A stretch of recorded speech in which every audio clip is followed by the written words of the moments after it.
right now? Because the state cannot operate without a budget. And since the Assembly has already asked I think our guest is back. Okay. All right. Well, Mr. Chetam, can you hear us? Loud and clear. Okay, Mr. Chetam, if you can hear us, let me quickly go to this other issue. As at Monday, the governor said that the House of Assembly, the local government chairman will hand over to local government administrators so that they will take control. But the Nwala House of Assembly ruled against it.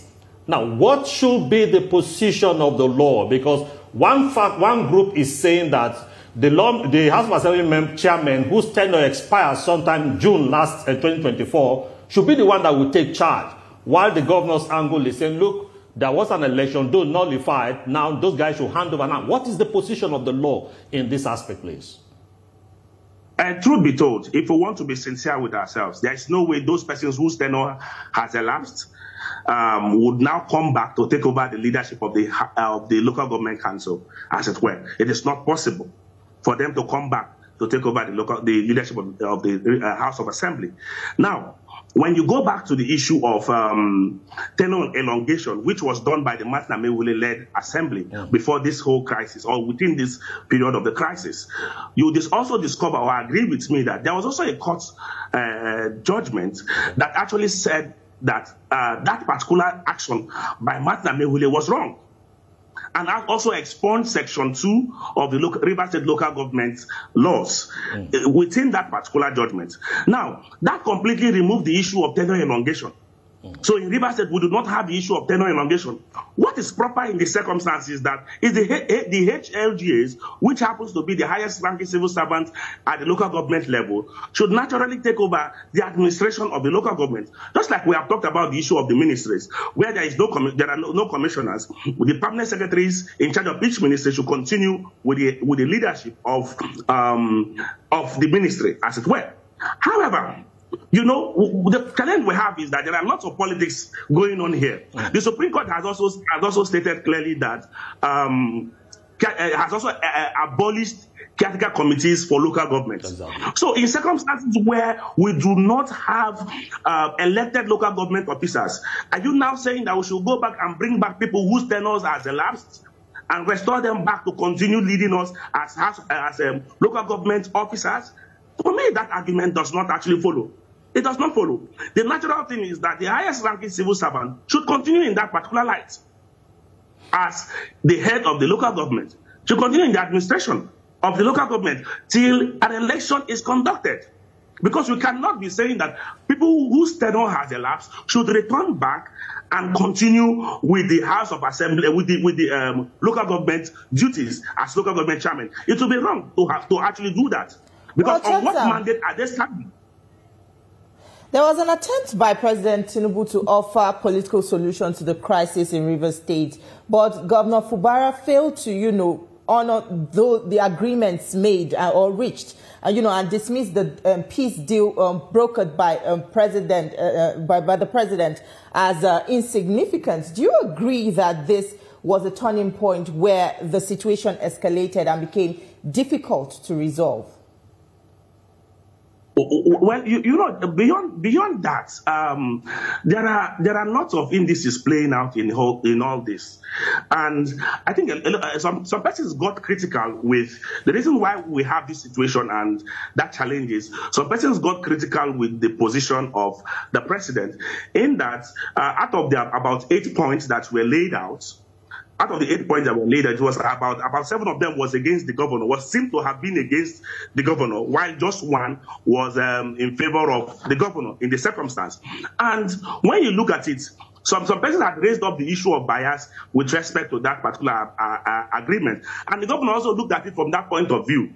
I haven't looked at it from that point of view. But he was not coerced to sign. He signed it, which means he was in agreement with the... Sure. So why should we insinuate? Sorry, hold on. Should we be talking about the interest of the governor or the interest of the people of Rivers State? I just want to clarify that. No. See, this was actually a political solution. And if the governor decides to take that political solution without consulting the people, that becomes his own problem. And you know, when that issue came up, I was one of those who had said that, see, Rivers people are not bound by it. The governor can be bound by it to honor an agreement he has reached with the president and his political mentor. But Rivers people are not bound by whatever agreement they have reached. We are only bound by the laws of this country and nothing more pretentious. That's what we are bound by. So if the governor failed to continue with the agreement he has with the president as well as his political mentor, then that becomes the issue at that particular level. That becomes the issue because it is purely a political issue. It is purely a political issue that has no bearing on Rivers people, because Rivers people were not also consulted when they took that political solution. None of them consulted the Rivers people. So for us, whether it became the turning point or not, it is not much of an issue for us. What is an issue for us is that we want a peaceful state. We want them to resolve and get us a working state. Because today the state is not working as it ought to work. And that is where the problem is. Okay. For the state to work the way Rivers people want it to work, can we also take into consideration what Speaker Nwala said yesterday, that they realize that there are lacunas in the law as to who should be in charge of local government administration now, and they said they're going to make consequential adjustment to that. Now, if such adjustment is made and a tenure or elongation is granted, will it be binding in this instance, considering the fact that the governor has said administrators should take charge? Sorry, I think I missed a question along the line. Yeah, the speaker had said that they observe some lacunas in the law and that there's going to be an amendment to it. I think that is in respect of who should be in charge of the local governments. Now, if such amendment is made in the next couple of days to undo the powers of the governor to give directive for who should be in charge of the local government, how do you think the state will move forward, considering that possible resolution by the House? Now, that brings us to the question if those type of laws can act in retrospection. That's a big issue. Can these laws now act in retrospection in the circumstance, in the issue as it were? And if you think that that is actually a lacuna of who will take over the local government administration in December, what has been the practice before now? See, I think at this point, we do not need all these issues. At this point, what we need is for the Rivers State House of Assembly leadership, as well as the governor, to sit down, provide a proper solution to the challenges we have right now in the state, and think of how to conduct a fresh elections. And not this running battle we are having currently. This running battle is not going to help the state. If a law is being passed that states that the River State and provides that so persons would have to be in charge of the local government where there is nobody, where there are no elected officers of the local government. Now, the question is, does that law apply immediately? Having had the type of situation we are having at this point, it will only create further issues for us as a people. It will only create further crisis. And we will now have situations where we will see the burden of councils like we have seen before. So to avoid all these things, I don't think that is the proper channel to go at this point. To avoid these things, I think what is important is for the House of Assembly leadership to look for ways, sit with the governor, and to resolve this issue. Unfortunately, I would have called on some of the elders in Rivers State to intervene in this particular matter as the Supreme Court has given judgment. But as of today, we don't have elders who are unbiased. All the elders in Rivers State today are biased. They have all taken sides. So those who would have naturally called them to order can no longer call them to order because they have all taken position in this crisis. And this position has not also helped us. So we are in a delicate position right now. Well, following the judgment of the Supreme Court, Governor Fubara stated that the worst possible outcome would be his removal from office. He emphasized that this would not affect his existence as a human being or his presence on earth. Could this be a premonition of what is to come? Well, you see, one of the things I'm trying to do, I'm trying not to preempt the governor and also speak on behalf of any of the parties, as it were, because truth be told, but if you look at things naturally, that is the worst thing that can happen, that the governor leaves office. And of course, there are various ways of him leaving office. Either he decides to resign, or he's been impeached along the line, or probably natural causes and all that. But you know, that is in the entire situation. That is the worst that can happen in this particular circumstance. But the decision lies both in the hands of the governor and in the House of Assembly, and also in the hand of God. There are three factors in play here now as to how the governor would leave office. But you see, these issues in Rivers State are issues that could be resolved. It is just that I think the parties are so angry with themselves that they are not willing to resolve these issues. But these issues are issues that could be resolved one way or the other. And supporters of these various politicians are also fanning the embers. To me, I have said it before, that none of these players have the interest of Rivers people at heart. None. Even if they claim to have the interest of Rivers people at heart, none of these players have the interest of Rivers people at heart. Because if they have the interest of Rivers people at heart, they will do things differently.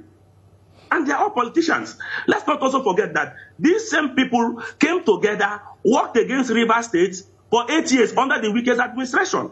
We saw that happen in Rivers State. And if today they are quarreling, it is the same Rivers people who are suffering from it. Rivers people are suffering from it. And for us, it doesn't naturally make sense. So that's why we are saying that the best possible solution at this point, since they have previously worked as a family, they should look for a solution to work together, and let's have a running budget so that salaries are not stopped, people do not suffer. Okay, Barrister Chetam, I think the issue of the budget is not too much of a debate. The governor will present the budget, I want to assume. But talking about the elders in Rivers State, you see, as at now, all the elders have taken sides. So it might be difficult to have elders to resolve this. But if we also look at this, it's like a proxy war that has the governor and the minister of FCT that are involved. Those are the major gladiators in this instance. And if you take a critical look at it, they are all from the same political party. Now, is it possible? Take a look at what happened in Lagos State. The party came in and helped to resolve what was like a crisis that would tear down the state. Where is the PDP in all this game? Can this be resolved by the political parties? Because there must be a solution somewhere. The truth be told, that the PDP as present constituted today cannot resolve the crisis in Rivers State. The crisis in Rivers State as at today is even part of the reason PDP is divided at the national level. So you see that it is not possible for Rivers State, for PDP to resolve the crisis in Rivers State. That was why, in the first instance, they had to run to the president to help resolve the issues. So the PDP, as at today, you know, there is a faction of the Wike faction in the PDP. There is the Bala Mohammed Atiku and the Governor Sim faction in also the PDP. And you see the strike in the PDP today that has further weakened the PDP as the leading opposition in the country has its own link to this Rivers State crisis. So if at the national level, this crisis is there in the PDP, how then do they solve these issues at the state level? So the party itself has failed. The party itself is ineffective. The party itself cannot help us in this situation. The only solution, and see, let me tell you how bad it is in the Rivers State.